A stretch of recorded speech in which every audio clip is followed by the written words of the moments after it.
let's talk about Disgrace.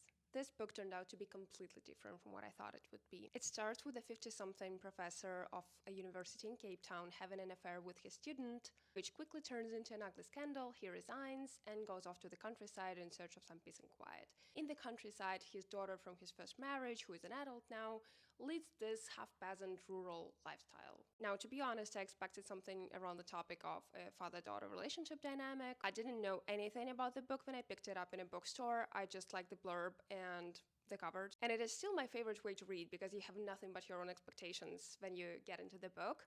However, in this case, it left me kind of unprepared because the plot of the book, not to give it out too much, turned out to be this big metaphor for the post-apartheid 90s South African social political scene. And I think that's why the interpersonal stuff just didn't quite click with me, for me. How do you say that? And I guess that makes sense because the book is not about the characters, it's about the complexities of a political scene of 90s South Africa, like I said. But I can't say I love this type of book. It really did remind me of Kairos by Jenny Erpenbeck, which is funny because this book has won the Booker Prize in 1999 and Kairos has won International Booker Prize in 2024.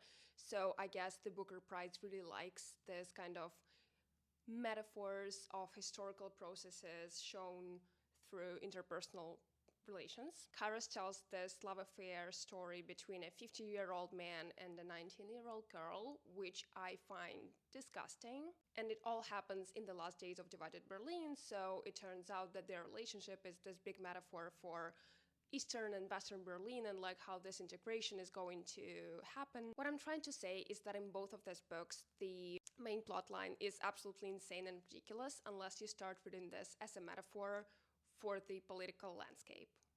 Personally, I prefer a classical historical novel where political and personal are both grounded and the characters are just characters and not symbols for something larger. The author of Disgrace, J.M. Coetzee, has won a Nobel Prize and the book was made into a movie, so apparently it's a taste thing, and if anything that I've been talking about has caught your attention, I do recommend this book. If you've read it, I'd be very curious to know what your thoughts were.